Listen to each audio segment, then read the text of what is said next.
sobre as 7 trombetas. Na verdade, a gente vai entrar na 5ª trombeta hoje. Hoje a gente vai... Semana passada a gente fez aquele panorama. Espero que tenha ajudado a compreender o geral. A gente lembra do exemplo que eu dei semana passada. O Apocalipse, se a gente tentar olhar, tá na floresta, a gente entrar na floresta e ficar olhando cada árvore de pertinho, analisar, e a gente vai se perder no meio da floresta, a gente não vai achar nosso caminho nem de saída nem de entrada. A gente vai se perder lá dentro. O Apocalipse, nós temos que sair do meio da floresta e entender tudo aquilo ali para poder depois então andar por ele, né? Então é isso que a gente fez na semana passada. Na verdade é sempre isso que eu estou tentando fazer antes de uma sessão grande. É o que está acontecendo. Qual que é a mensagem principal disso aqui, né? Porque senão fica aquele a gente entendeu os símbolos, mas qual que é o propósito disso? Não sabe. Então vamos lá, Apocalipse capítulo 9, a gente vai ler a partir do versículo 1.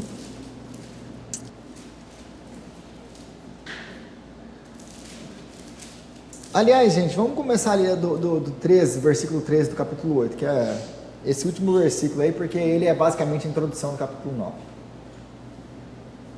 Apocalipse capítulo 8, versículo 13. Enquanto eu olhava, ouvi uma águia que voava pelo meio do céu e dizia em alta voz: ai, ai, ai dos que habitam na terra, por causa do toque das trombetas que está prestes a ser dado pelos 3 outros anjos. O 5º anjo tocou a sua trombeta e viu uma estrela que havia caído do céu sobre a terra. A estrela foi dada chave do poço do abismo. Quando ela abriu o abismo, subiu dele fumaça como a de uma gigantesca fornalha. O sol e o céu escureceram com a fumaça que saía do abismo. Da fumaça saíram gafanhotos que vieram sobre a terra. Eles foi dado poder como os dos escorpiões da terra. Eles receberam ordens para não causar dano nem à relva da terra, nem a qualquer planta ou árvore, mas apenas aqueles que não tinham o selo de Deus na testa. Não lhes foi dado poder para matá-los, mas sim para causar-lhes tormento durante 5 meses. A agonia que eles sofreram era como a da picada do escorpião. Naqueles dias, os homens procurarão a morte, mas não a encontrarão. Desejarão morrer, mas a morte fugirá deles. Os gafanhotos pareciam cavalos preparados para a batalha. Tinham sobre a cabeça algo como coroas de ouro, e o rosto deles parecia rosto humano. Os cabelos deles eram como os cabelos de mulher, e os dentes como os dentes de leão. Tinham couraças como couraças de ferro, e o som das suas asas era como o barulho de muitos cavalos e carruagens correndo para a batalha.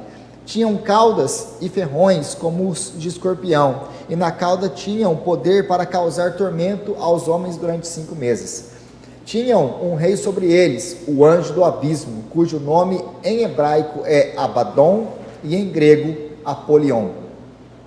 O primeiro ai passou, 2 outros ais ainda virão. O 6º anjo tocou a sua trombeta e ouviu uma voz que vinha das pontas do altar de ouro que está diante de Deus. Ela disse ao 6º anjo que tinha a trombeta: solte os 4 anjos que estão amarrados junto ao grande rio Eufrates. Os 4 anjos que estavam preparados para aquela hora, dia, mês e ano, foram soltos para matar 1/3 da humanidade. O número dos cavaleiros que compunham o exército era de 200 milhões. Eu ouvi o seu número. Os cavalos e os cavaleiros que vi em minha visão tinham este aspecto. As suas couraças eram vermelhas como fogo, azuis como jacinto e amarelas como enxofre. A cabeça dos cavalos parecia a cabeça de um leão, e da boca lançavam fogo, fumaça e enxofre. 1/3 da humanidade foi morto pelas 3 pragas, de fogo, fumaça e enxofre, que saíam das suas bocas. O poder dos cavalos estava na sua boca e na sua cauda, pois as suas caudas eram como cobras, tinham cabeças com as quais feriam as pessoas. O restante da humanidade que não morreu por essas pragas, nem assim se arrependeu das suas obras. Eles não pararam de adorar os demônios e os ídolos de ouro, prata, bronze, pedra, madeira, ídolos que não podem ver, nem ouvir, nem andar. Também não se arrependeram dos seus assassinatos, das suas feitiçarias, da sua imoralidade sexual e dos seus roubos. Então nós vimos na semana passada que a partir do capítulo 8, no versículo 6 para frente, a gente tem as 7 trombetas. Aí o primeiro anjo toca a trombeta, aí a gente vai ver lá no versículo 7 do capítulo 8, sai granizo, fogo misturado com sangue. Aí o segundo anjo e cai sobre a relva, sobre toda a relva da terra, ou um terço, na verdade, da relva. O segundo anjo toca a sua trombeta e cai um monte em chamas sobre o mar, e aí o mar se transforma em sangue. Aí ele destrói um terço das criaturas do mar. O terceiro toca a sua trombeta e cai uma estrela queimando como tocha sobre os rios, versículo 10, e aí as águas se tornam amargas. O nome dessa estrela, que tem nome, é absinto. Aí alguns comentaristas vão dizer que o versículo 10 aqui, essa estrela que cai e transforma, as águas são transformadas em amargas, isso é um anjo que vai cair, então é por isso que tem nome, igual esse anjo que cai e lidera os escorpiões da terra, tem nome, né? Então é um anjo isso aqui, e aí ele cai, a água potável se transforma. E aí por último a gente tem o quarto anjo que toca a sua trombeta, e então é ferido ao sol, a lua, as estrelas, uma terça da parte do dia, da noite, eles são afetados por causa disso. Então a gente vê que as primeiras trombetas foram tocadas e foram ataques contra o que? A gente já falou sobre a relva, o mar, exatamente, a água potável e os céus e as estrelas. Então está falando da terra e dos céus, toda a criação de Deus. Então toda a criação foi afetada por causa dos toques das primeiras 4 trombetas. A partir da 5ª trombeta, agora você vê que tem uma distinção aqui, porque tocam as 4 trombetas, tem uma pausa. Qual que é a pausa? Aí João vê uma águia voando sobre a terra e declarando que ai, ai, ai. Cada ai desse representa o próximo toque da próxima trombeta. E agora, diferente de atacar a criação, ele vai atacar o quê? Os homens. Mas lembra também de uma coisa que a gente comentou na semana passada. Atacando a criação, quando ele fala que ele ataca 1/3, por exemplo, da relva verde, o que acontece? Qual que é a consequência disso? Os animais comem da relva, eles se alimentam da relva. Então, se o gado não tem o que comer, o gado morre. Então nós não temos o leite, nós não temos os derivados disso, nós não temos carne, etc. Então a gente começa a ter escassez. A escassez leva muitas pessoas a fazerem o quê? Quando você não tem, você vive num lugar que é escasso, aumenta-se a violência, porque as pessoas não têm que comer, aumenta-se a taxa de desemprego, porque você não tem a produção das coisas, porque é isso que é uma consequência, é uma escada que vai acontecendo, vai derrubando, aquele negocinho dos dominós, você derruba um e vai derrubando o resto. Porque assim como a gente viu na primeira parte com os selos, que era o conquistador que sai para conquistar, que gera guerra, a guerra produz fome e no final produz morte, aqui não é diferente. Derrubou, destruiu a terça parte da vegetação, depois ele destrói a terça parte do quê? Do mar. E aí quem vive do mar, que vive da pesca, que vive dessas coisas, vai acontecer o quê? Então vai acarretar tudo isso de novo. Aí a água potável foi também, agora se tornou amarga. Agora você já não tem mais água para beber. Então você já está em uma crise de fome que causou desemprego, que causou violência, que causou morte. Porque é isso que vai... Está vendo a consequência de tudo isso? O final de tudo isso vai gerar onde? Morte, caos, destruição. Aí a gente chega no final, que é toda a criação. Então toda a criação é afetada, por causa disso gera um efeito dominó. Essa é a palavra, um efeito dominó que vai chegar ao final, que é morte, destruição e caos. Não apenas isso, aí vem a águia e fala, ai, porque ainda tem mais 3, e agora elas não são contra a criação, elas são contra homens. E aqui lembra que semana passada a gente fez aquela inversão. Primeiro, porque nos selos, quem é afetado diretamente? Os homens, com a guerra, com a fome e etc. Aqui não, primeiro é a criação, e aí depois são os homens, e depois dos selos, na verdade, depois que os selos, que é afetado o que? A criação. Aqui então tem é invertido, porque João está mostrando mais uma vez a mesma cena de perspectivas diferentes.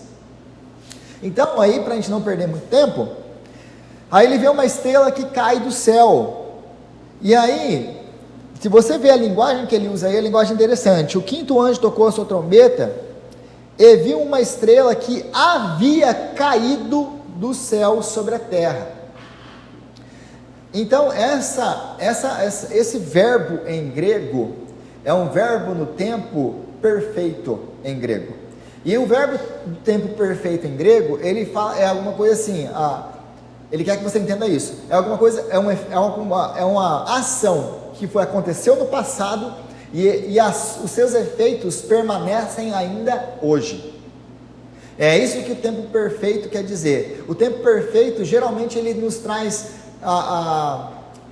ele está muito ligado a questões teológicas profundas. Por exemplo, a morte de Jesus na cruz que paga os nossos pecados. Ele é um efeito, é uma ação que aconteceu no passado uma vez por todas, mas aquilo que ele fez no passado ainda tem efeito hoje.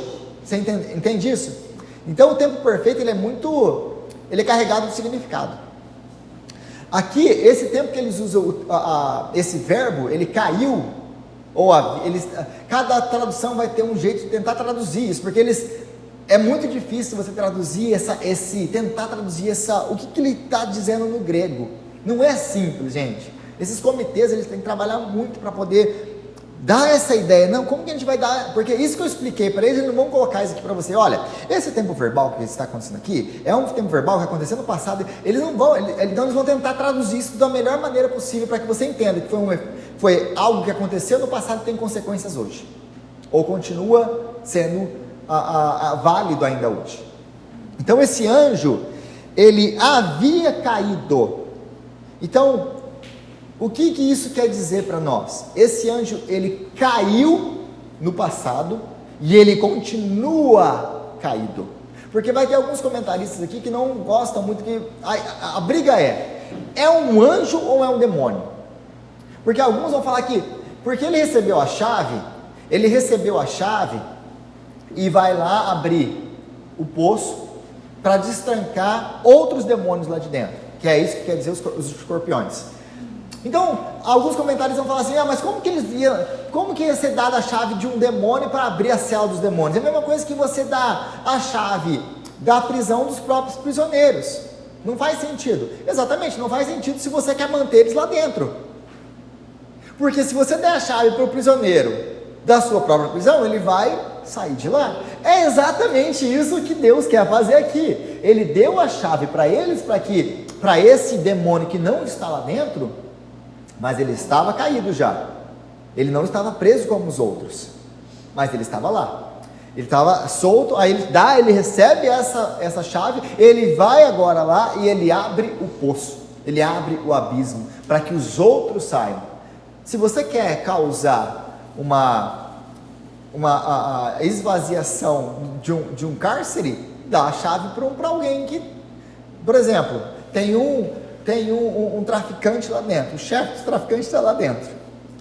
Você pega e dá a chave para alguém que trabalha para esse chefe dos traficantes. O que ele vai fazer? Você entende a ideia? Exatamente isso. Então, é isso que está acontecendo nesse texto. um demônio recebe a chave do poço do abismo e ele vai lá tirar os outros de lá. Porque é isso que eles querem fazer, e quanto mais eles tiverem, melhor. Eles querem matar, roubar e destruir. Quanto mais deles, melhor, o trabalho vai ser mais eficiente. Então ele recebe essa autoridade, e aí a gente vai ver que ele vai liderar. Então provavelmente essa aqui é uma alusão a Satanás. Existe outras pessoas, outros comentaristas que vão falar que no livro de Enoque, que é um livro apócrifo, não está na Bíblia, não, ele não é um dos livros bíblicos, é um livro judaico apocalíptico, como o de João, mas é um livro apócrifo. Ele vai mencionar Uriel como uma sugestão. Esses comentaristas vão falar que é Uriel que foi lá abrir, porque é um anjo, não é um demônio. Não é isso que eu entendo, não é isso que muitos outros teólogos entendem como a melhor interpretação desse texto. Eu acho que eu pulei um. E aí ele fala ainda no versículo 2, que ele recebeu a chave do poço do abismo. Do poço do abismo. Onde que é esse abismo? Primeiro lugar, demônios são seres espirituais. Então esse não é um lugar físico. Não está localizado em uma região física, é um lugar espiritual. Então, a gente tem alguns paralelos ou algumas referências na Bíblia que falam sobre esse lugar do abismo. Aí a gente tem lá em 2 Pedro capítulo 2, 4, 2 Pedro 2, 4, e na epístola de Judas, no versículo 6, onde os anjos caídos são mantidos no abismo. Nos dois textos falam que esses anjos, depois você pode dar uma olhada, de novo, 2 Pedro 2, 4 e a epístola de Judas, versículo 6. Está lá, você vê que está falando especificamente desse abismo, que uns anjos são presos lá, estão mantidos lá. Eles estão mantidos lá dentro, para o dia do julgamento. E bem interessantemente, Lucas, no capítulo 8, 30 a 31, se você se lembra de Jesus, quando ele chega para expulsar o demônio, Legião, lembra da Legião? Como é o seu nome? Meu nome é Legião porque somos muitos. Mas quando ele chega lá, antes que ele chegue, de longe ele vê Jesus, e o que ele fala para Jesus? O que você está fazendo aqui? Você veio aqui nos atormentar antes do tempo? Aí eles imploram para Jesus uma coisa. Quando Jesus ele vai mandar eles embora, eles sabem disso, eles imploram por uma coisa: não nos mande para o abismo. Eles não querem, mas qual abismo? Esse lugar que os outros anjos estão, que é um lugar de tormento. Demônio não quer entrar nesse lugar. Aí, o Satanás é o chefe dos demônios, do abismo. Gente, quem é o rei do inferno? É Satanás, é o rei do inferno. O inferno tem um rei, e é o rei soberano de toda a criação, espiritual e material, que é o Senhor. Ele é o rei de tudo. Os demônios, o inferno é o lugar onde Deus não está. Não, o lugar é onde Deus está em ira e julgamento. É a pura ira de Deus. Não é a ausência de Deus. É Deus sendo santo, intolerável com o pecado. É o inferno. Eles são atormentados na presença de Deus e dos seus anjos. É o que a Bíblia diz. Então não é um lugar onde Deus não está. Não, Deus está em ira. Em ira. Porque Deus não tolera o pecado. Exatamente. A gente tem essa imagem do Deus bonzinho, o Papai Noel do céu. Esse não é o Deus bíblico. O nosso Deus, Ele é santo, santo, santo, e Ele não tolera o pecado, a maldade e a injustiça. O que nós somos? Tudo isso. Mas é pela graça de Deus, de Jesus Cristo, na cruz, que nós somos lavados e nós podemos nos apresentar diante dele. Então, esse é o lugar do abismo. E aí Jesus, mas Jesus não está lá, Deus não está lá. Quem tem as chaves do abismo? Porque não é exatamente isso que bem no comecinho do Apocalipse, lá no capítulo 1, do versículo 8, Jesus fala que ele esteve morto, agora vive, e ele tem as chaves da morte e do inferno. O inferno não é um lugar à parte de Deus. Quem criou o inferno foi Deus. Ele é o Senhor de tudo. Ele é o soberano, inclusive do inferno. O inferno não é um lugar onde o demônio tira férias. No inferno eles são atormentados como todos os outros. Não tem rei no inferno de demônio. O Senhor é o Senhor de tudo. Então, o abismo também é o lugar que é o chamado de inferno ou Hades. Se você, dependendo da sua versão, você vai ter Hades e inferno. Que, mais uma vez, o inferno é um lugar espiritual. Lembra que o inferno ele é diferente do lago de fogo e enxofre. Eu já expliquei isso em pregações anteriores, mas rapidinho aqui, se você vê Apocalipse, lá no finalzinho, os últimos capítulos de Apocalipse a gente vai ver ainda, mas quando tem um grande julgamento, é trazido, o inferno entrega as almas daquelas pessoas que estão lá.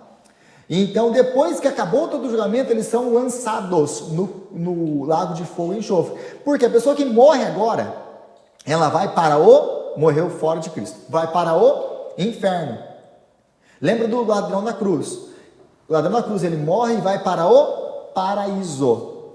Não confundam novo céu ou céu com um lugar, porque a gente pensa céu, a gente sempre pensa nas nuvens, né? A gente não vai virar fantasminha, a gente não vai virar Gasparzinho e não vai ficar morando em nuvem. Deus ele vai restituir, ele vai transformar, ele vai refazer toda a terra e nós habitaremos aqui para sempre, porque esse é o plano original de Deus. Deus criou Adão e Eva para viver aonde? Aqui. Esse era o paraíso, o jardim que Deus tinha plantado e ele estava com o seu povo. Deus nos quer aqui com ele para sempre. Esse é o paraíso. Tinha animais lá. Sim, tem isso, tem Isaías fala isso, né?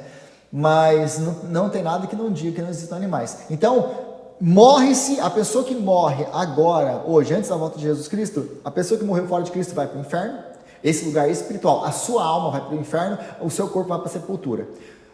Do crente, vai para o seio de Abraão ou para o paraíso, e o corpo dela também vai para a sepultura. No dia da volta de Jesus, todos levantam, tanto ímpio como santo. Exatamente, a alma volta para o corpo, agora um corpo glorificado para os santos, e agora um corpo imortal, que é diferente. Glorificado e imortal são coisas completamente diferentes. Um corpo imortal para aqueles que morreram fora de Cristo. Por que tem que ser imortal o corpo deles? Porque eles vão sofrer para sempre. Então, para eles sofrer para sempre, você queimar para sempre, você não pode morrer. Porque se você queimar, você ficar queimando, com poucos minutos você morre queimado. Não, você permanecerá para sempre sendo queimado. Aquela sensação, tudo que o corpo físico sente hoje, sendo queimado para a eternidade. É isso. Ô Rodrigo, eu tenho uma pergunta. E quando eles falam, aqueles que dormem? É exatamente isso, mas eles dormem, o seu corpo está com Deus, o seu alma está com Deus e o seu corpo está na sepultura. Eles estão dormindo na sepultura, mas a alma não morre. Lembra disso? Sim. A alma não morre. Então ela volta para se encontrar com o corpo e agora ele é glorificado. Porque lembra, a Bíblia quando ela fala de ressurreição, gente, não é da alma. A alma não morre. Na mesma hora que ela acabou aqui no corpo, ela vai para Deus e fica com Deus. Ou vai para um lugar mais quentinho. Depende, né, da sua vida aqui. Depende da sua resposta a Cristo aqui. Então, não dorme nesse sentido. Mas o corpo, ele vai ficar na sepultura. Até o dia da volta. No dia da volta, todos levantam. É nesse sentido. Então, é o eufemismo da Bíblia. Quando fala que dormem. Aqueles que dormem. Né? O apóstolo Paulo fala isso na sua em Tessalonicenses. Aqueles que nós que estivermos vivos não precederemos aqueles que dormem, né? Aqueles que foram antes de nós. Então, ou seja, eles vão ressuscitar primeiro, seus corpos vão ser unidos de novo. Fala, Fausto.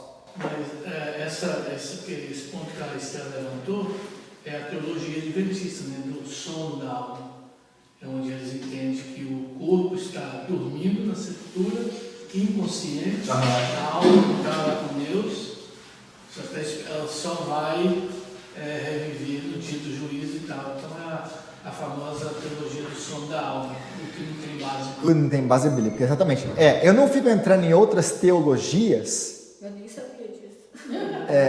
Mas tem outra, gente, tem coisa do purgatório, depende de onde você vai, depende da tradição religiosa cristã, que você assuma aí. Essa do sono ela vem. Então, e aí por causa disso, algumas vezes as pessoas têm essas ideias. De onde que vem? Vem dessas coisas. Né? Por exemplo, uma que é bem famosa no Brasil é a questão do purgatório, né?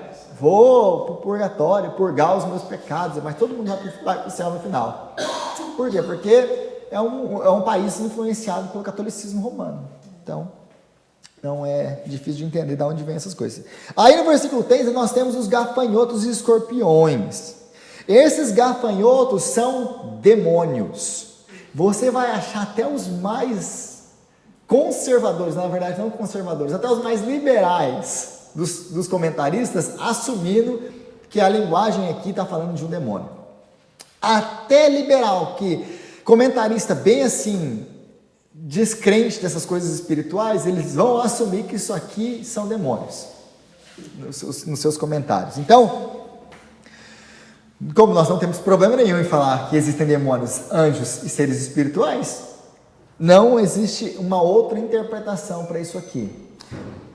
Aí a gente vê no versículo 3, que ele abre, né, o abismo, aí sai a fumaça, e da fumaça saíram gafanhotos que vieram sobre a terra. Eles foi dado poder como os dos escorpiões. Então eles receberam esse poder como os dos escorpiões. Esses gafanhotos são então demônios liderados pelo próprio Satanás. Por quê? Quem abre o abismo é quem vai liderá-los. Eles vão ser liderados por um outro demônio. E aí, mas Rodrigo, de onde você tirou essa ideia que escorpião é demônio? Bom, o próprio texto vai nos mostrar isso, mas lembra que Jesus ele usa... Exatamente. Aí você vê Jesus falando que ele usa lá em Lucas 10, 19, que ele fala que ele dá aquela... usa essa metáfora para falar de demônios. Qual que é a metáfora? Cobras e escorpiões.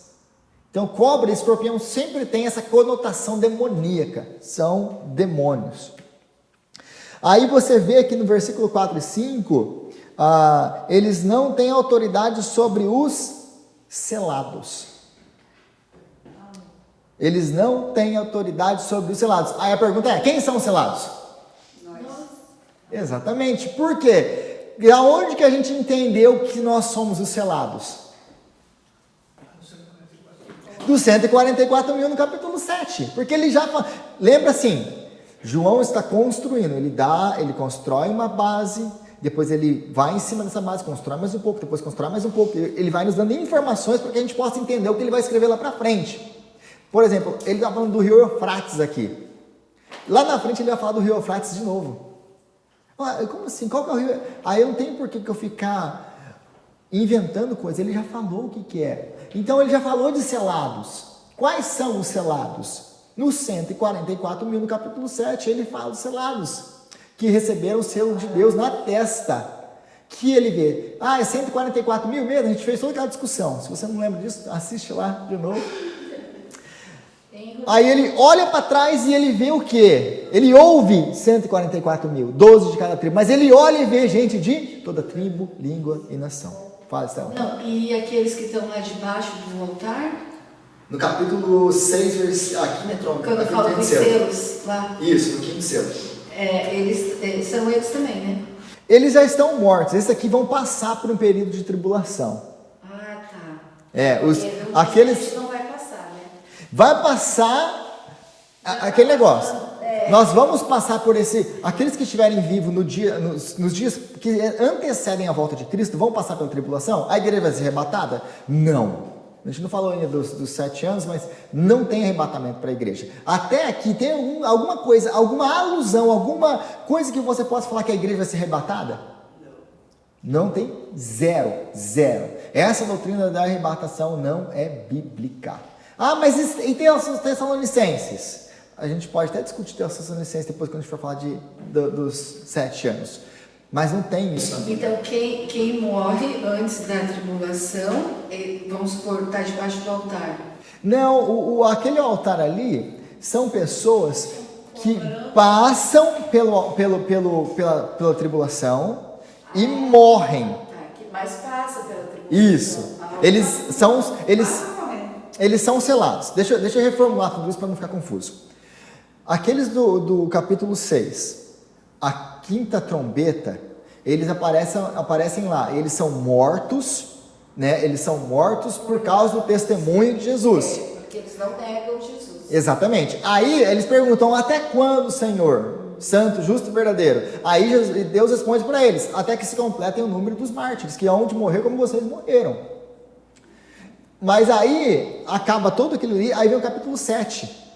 E o capítulo 7 mostra os selados. O capítulo 7 ele é anterior ao capítulo 6 em cronologia, lembra disso? Sim. Então eles vão ser selados antes. Eles vão passar pela tribulação, mas eles vão morrer. Por causa da grande tribulação, eles vão sofrer consequências, porque aqueles que vão passar pela tribulação vão os matar, vão os perseguir, porque eles odeiam a igreja. Eles odeiam os servos de Deus. Então eles vão morrer, não nas mãos de Deus. Lembra do Egito, sempre lembra do Egito. Deus fez separação entre os egípcios e Israel, mas os egípcios deixaram de perseguir e matar a israelita? É isso que está acontecendo. Esse é o padrão que a gente tem que ter em mente. Está selado, não passa pela grande tribulação no sentido de não passa pelo julgamento de Deus, mas passa junto com o mundo por todas as consequências de tudo que está acontecendo. Deus não vai deixar, por exemplo, o anjo da morte entrar na nossa casa e matar os nossos filhos, mas Ele não vai impedir outras pessoas de nos matarem por causa da nossa fé. Mas Ele é aquele que nos segura nas nossas mãos, é aquele que mantém a gente fiel até o final. Não é a gente que segura na mão dele, é Ele que segura a gente. Ah, mas eu não vou conseguir. Você vai conseguir, porque nunca foi você. Você nunca fez nada. Você não vai passar por isso aqui sozinho. Então,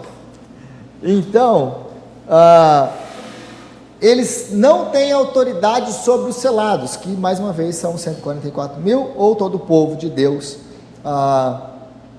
que Deus separou, né? Os santos de Deus. E aí a gente tem ali também um paralelo com o livro do Êxodo. Então Satanás só pode fazer aquilo que Deus o permite fazer. Isso aqui, gente, se você ainda não percebeu no livro do Apocalipse, o grande tema do livro do Apocalipse é a soberania de Deus. Satanás, os anjos, os demônios, tudo na criação está debaixo da mão do Senhor, e nada acontece sem que Ele permita que aconteça. Então esse negócio de, isso aqui aconteceu e Deus não estava nisso, não é Bíblia. Isso aí é o Deus Baal, que está lá em 1 Reis 18.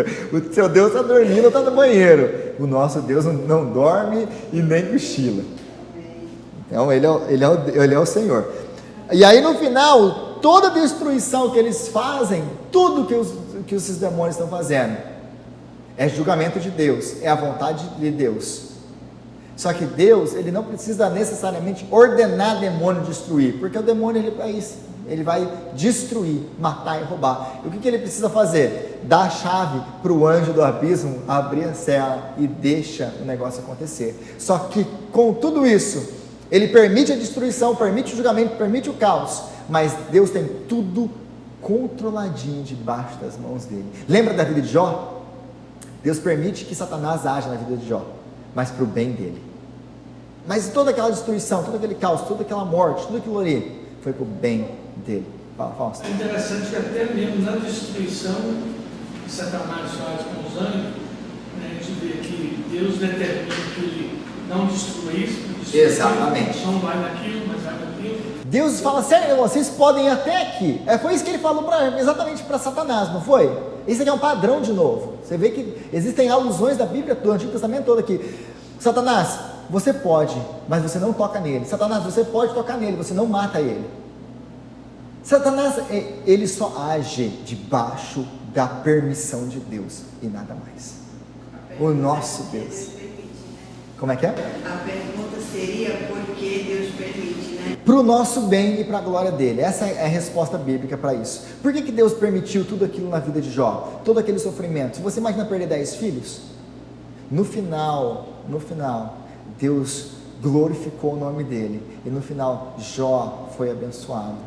Não abençoado com mais material, porque ele ganhou, mas a grande bênção de Jó foi o quê? Agora eu conheço o Senhor. Então, por que Deus permite sofrimento? Para a glória dele, para o bem do povo dele. Para que, gente, a gente é um povo que só anda na base do chicote. A gente só anda na base do chicote. Se Deus dá prosperidade para todo mundo aqui, é só a gente ver o que aconteceu com essas igrejas históricas aí. Pode ver, a gente que está estudando os livros, as 7 cartas, quais são as igrejas mais repreendidas? As igrejas ricas, as igrejas que são prósperas, as igrejas que não têm necessidade de nada. Quais são as igrejas que Jesus elogia, ama e está ali com elas? A igreja que está morrendo perseguida, os membros da igreja estão morrendo, os líderes estão sendo mortos. E Jesus diz? Agradecer a Deus que ele passou. Eita glória, Samara! Então, quais são as igrejas elogiadas? São as que sofrem. Por quê? Porque o sofrimento atrai a gente para Deus. O sofrimento é que ele tira tudo que a gente... Deus tira tudo que não está servindo para nada na minha vida. Certeza? Tira tudo que me afasta. Tira tudo que me afasta de ti. Você quer mesmo? Tá bom. Sobra nada. Não sobra nada. Só sobra Deus. Porque a gente só percebe o tanto que Deus é tudo que nós precisamos quando Deus é tudo que nós temos. Nós só percebemos que Deus é tudo que nós precisamos quando Deus é tudo que nós temos.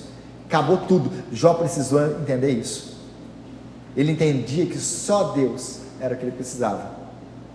Quando só ficou Deus, não tinha mais nada, era só Deus mesmo. E aí revela também o nosso coração. Do versículo 5 ao 10, nós temos então esses 4 versículos cheios de simbolismo, que no final, gente, a gente vai ficar aqui só tentando, o que é isso, o que é aquilo, e não vai esclarecer em nada o nosso entendimento, porque o entendimento que a gente precisa ter disso aqui é a mensagem principal, que são demônios saindo do abismo para atacar pessoas. Então isso significa outra coisa, significa que eles estão atacando pessoas, os demônios estão saindo na rua, com a fantasminha deles de escorpião, picando pessoas. Não, provavelmente isso aqui, gente, é um tormento espiritual. Eles estão atormentando espiritualmente. Demônio tormenta espiritualmente? Não é isso que a gente orou aqui hoje, para Deus nos guardar sobre essas coisas? Agora você imagina o poço aberto, os demônios saindo por aí, agora eles têm livre acesso para atormentar quem eles quiserem. Você consegue imaginar o rumo do que acontece com ele? Então esses demônios vão atacar os seres humanos. Aí os gafanhotos, esses 7 ao 10, é uma alusão a Joel, capítulo 6 e capítulo 2, capítulo 1 e capítulo 2 de Joel. Se você ler, eu não vou ler aqui só para a gente ganhar um tempinho, mas se você ler o capítulo 1 e o capítulo 2 de Joel, especificamente o versículo 6 e 7 e 2 a 5, você vai achar quase a mesma descrição que João está dando aqui. João já conhecia todo o Antigo Testamento, mas quem escreveu todo o Antigo Testamento? Quem inspirou todo o Antigo Testamento? O próprio Senhor. Então quem conhece melhor o Antigo Testamento do que o Senhor? É ele que está mostrando para João. Ou seja, ele está, isso aqui que Joel falou, é o que vai acontecer no final aqui. É isso aqui que ele está revelando. E aí eles vão, é interessante que nesses versículos também entre 7 e 10, ele vai falar, eles têm algo como coroa. Algo como, mas eles não têm coroas. O que ele está querendo dizer? Eles não têm autoridade. A autoridade que eles têm é dada. E eles se gabam daquilo que eles nem têm. Porque eles têm algo como coroa. Tudo que eles têm, que eles podem fazer, é debaixo da permissão de Deus, que é o que tem a coroa na sua cabeça. E aí a gente chega no Apolion, né, que é o nome dele. E aí, aqui fica claro que os gafanhotos são demônios. Por quê? Porque os gafanhotos não têm rei. Provérbios capítulo 30, versículo 27, diz que que gafanhotos não têm rei. Eles atacam em vexames e enxames e vão fazendo o quê? Destruindo toda a relva, árvore, tudo que é verde eles comem, eles destroem. Então aqui eles falam que eles têm um rei, eles seguem o rei, o demônio, o anjo do abismo. Quem que é o anjo do abismo? Agora, outra coisa, é um anjo mesmo de Deus. Então o anjo de Deus está liderando um exército de demônios? Como funciona isso? Você vê que não faz sentido? Então, o próprio anjo aqui está liderando eles, ou o próprio demônio aqui está liderando eles. Quem é o príncipe deles? Quem é o que arrastou eles com eles na rebelião? Satanás. Então, possivelmente, pode ser um outro, mas possivelmente é o próprio Satanás aqui, liderando esse exército de demônios. E a outra coisa que também que é interessante aqui, eu não comentei, mas os gafanhotos, eles atacam tudo que é verde, tudo que é, e vão embora. Ele ataca a pessoa? Não ataca a pessoa. Esses demônios, é proibido que eles ataquem qualquer coisa verde, eles só podem atacar o quê? Pessoas. Que gafanhoto que é esse? Tá menos, João está nos dando uma mensagem através de símbolos. Ele está falando assim, olha, demônios. Ele só não está escrevendo aqui demônio, ele está falando tudo para você. Você entendeu? Ele está quase assim, você entendeu, você quer que eu escreva? Desenho. Que eu desenhe para você o que é. Aí a gente chega no Apolo, ou Apolião aí. Apolo, a mesma raiz da palavra aí, Apolion, que é o nome desse demônio. Uma alusão disso, eu falei até sobre domingo, quando eu estava pregando sobre isso, mas já falei isso anteriormente também.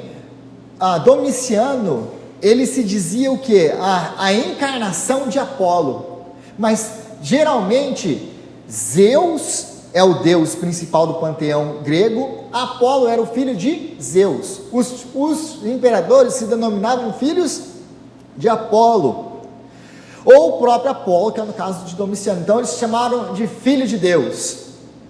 Lembra que eu falei isso no domingo? Então aqui é uma alusão possivelmente àquilo que o imperador clama para ele.